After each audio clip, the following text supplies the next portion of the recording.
Welcome. Now in this video we're going to be looking at something quite difficult, which is looking at psychological, abstract and symbolic sorts of stories. And they are the toughest stories to not only write but also read, and certainly through having looked at some of these stories before, I'm sure you'll go, oh my god, how am I going to do this? How am I going to write my own stories like this? They're actually relatively easy to do. I mean, it takes a bit of obviously learning, but the toughest ones to basically do are abstract, but also they're the ones that also come across really, really well. And these sorts of themes, these sorts of ideas really do represent well, and certainly every Band 6 creative response, or high Band 6 one at the very least, has an element of this in it. Writing these kinds of stories basically takes a lot of bravery, takes a lot of skill, but it pays, as I said, massive dividends if you really do it quite well. So, I'm pretty much going to go straight into it and go into what psychological stories do. Now, psychological stories are essentially about mentality and how a person can think, how they can relate, rationalise and interpret their world. In other words, someone's worldview and how you would think about representing them. So how someone looks at the world is its own story. And certainly if you get someone a bit interesting and a bit odd and a bit unique, then these sorts of stories really do come across. And certainly their way of being able to interpret the world is quite different from everyone else. Now, as I said, everyone's is different, and certainly the way minds clash, the way people think and conflict over different things, and just over simple ways of thinking, can really be an interesting idea. So, I'm using a hamburger for an example. Now, hamburgers are often used as examples for English, mostly for your essay structure, but in this case, you can think of it as a number of different things, and certainly this has a little bit of a statement about how people think. So some people think treat, some think cheap, some think tasty, some think not so tasty, some think avoid, and some think they should get a second one.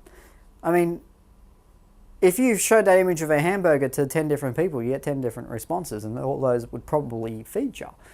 And to have all those different responses really speaks about how people think and how everyone's mentality is different. And certainly someone on a diet would probably think avoid. Someone who is not on a diet would probably think get the second. Some people who probably don't have them that often would think a treat. Some people think, well, great, it's a cheap source of food. Some people think great, tasty. Some people will go, oh, I don't really like hamburgers that much. And so you get all these different responses, and certainly that speaks to someone's rationality and someone's way of thinking. That not everyone likes the same things, and everyone's going to be a little bit different. Obviously, you probably won't write so much of a story on hamburgers, but looking at those attitudes is really something that's quite important, quite special. And it's something that if you incorporate quite well into your story, then it also works quite well. Okay. Now, why use them? Even though they are complicated, they do add perspective, and certainly by having different perspectives and really going deep into someone's psyche and their psychology, it basically allows you to represent a theme in a way which is integrated into a story. In other words, if you're representing a theme like belonging, and you say have someone who has a sort of a behavior or a psychological complex about belonging, then immediately you've got a way where you're actually integrating it into someone battling their demons, and yet at the same time also representing that idea of belonging. Now, obviously, you won't necessarily say he had a mental illness because he didn't belong. I mean, that's a very narrow-minded and a very sort of very weak way of looking at it. But you can look at it in terms of they add something, and you can basically layer that way of thinking into your idea and into your story. They represent emotion, and certainly psychology, and if you use psychology well, you're able to represent emotions effectively. You can think about someone's emotional response and how that can change, and certainly if you think about someone who likes bees and someone who does not like bees and how they will react when a bee comes near them, you'll see a number of different reactions. And be wary of, basically they can be confusing, especially if you overdo psychology, and if you make it a big long psychological almost textbook, and you explain everything about it, it can go too much. So integrate some themes, integrate some ways that people think about things and perspectives and all those sorts of things, but don't overdo it. Don't make it all about the human mind, because it will turn people off, get confusing, and turn into something reminiscent of the Matrix, which we don't like. Okay, moving on. Abstract. Now, abstract basically represents intangible ideas in a literal way. Now, these stories come across actually quite often. You probably would have actually written one before, because whenever you're basically asked to write about a theme, you've written an abstract story.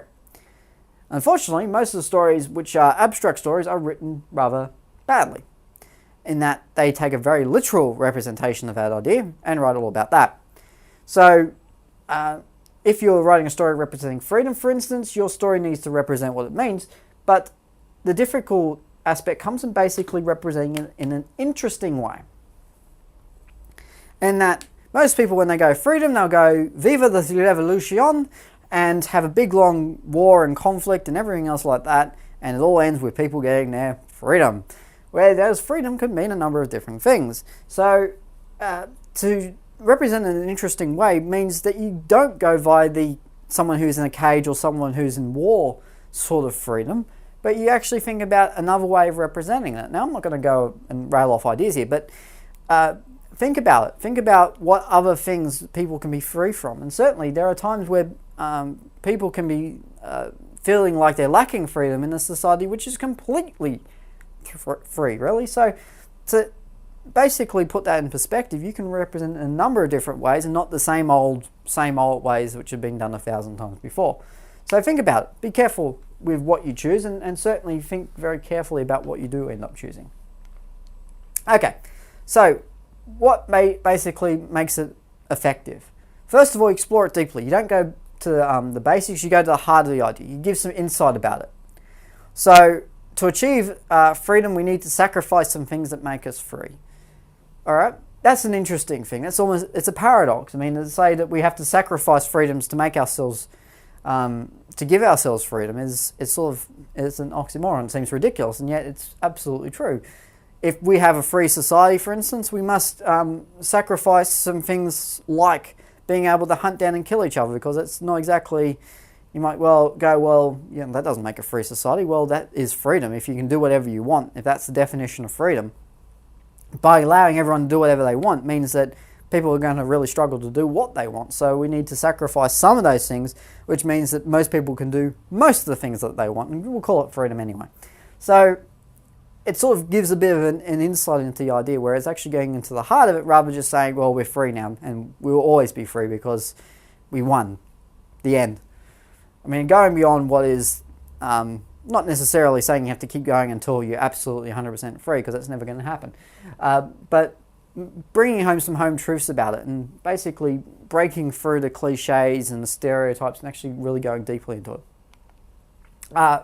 Be creative with how you represent it. And basically, you can do it, as I mentioned, paradoxically or ironically as well. Less freedom on the outside than in prison, for instance, is an idea of a bit of irony.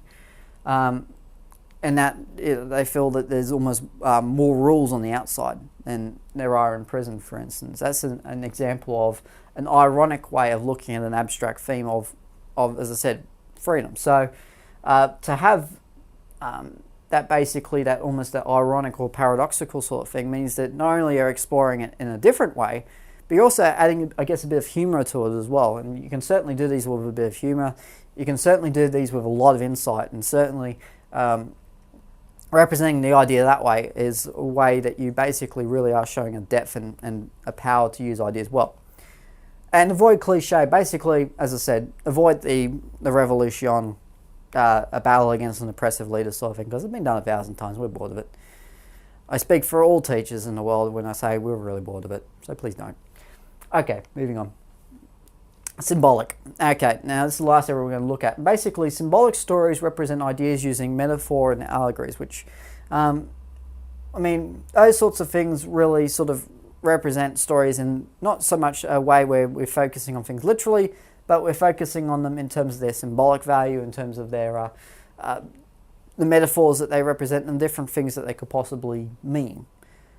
In many cases, symbolic stories actually have nothing to do with the idea, but they have an allegorical link, which means that basically there are enough similarities you can make a link between them, even though the stories themselves have nothing to do with that idea. For instance, an idea is, or an example of this is the text The Crucible by Arthur Miller, which is a play which was written about the 1940s, 1950s.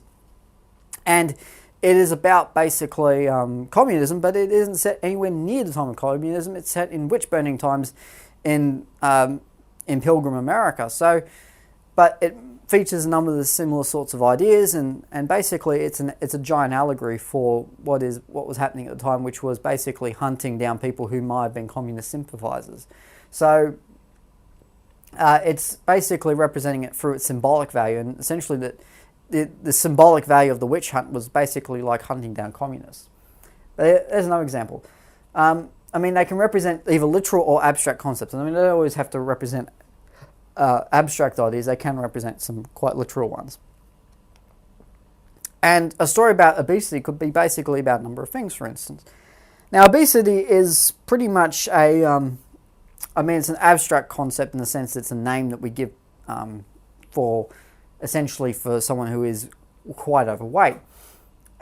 But it could not necessarily be just an ordinary story about, someone who's eaten a bit too much. It could be about a child, it could be about an animal, it could be about a city, it could be about an aircraft. It doesn't even have to be human. Anything else that can have too much could have a metaphorical and allegorical link to obesity. So if you talk about an aircraft which eats too much, it crashes and burns and everyone dies. And just like when someone else eats too much, then they could get a heart attack and they could die. It's a very simple link, but it's a very, it's an allegory, and it's something that's quite complex and it's quite difficult to do. So if you could do those things quite simply, then even then you've going beyond just simply saying, he ate lots of burgers and he was fat and he had to be rolled home or something. Not intending to make fat jokes here, it just happens. Okay, moving on. How do I make stories symbolic? Well, basically what you need to think about is trying to make some connections where you can. And basically symbols in a story are essentially like a wire that connects two things together. So if, for instance, we're representing the idea I mentioned before of obesity, we'll change the idea to excess in this case. It's pretty much the same thing. It could be represented by a city where people basically have too much.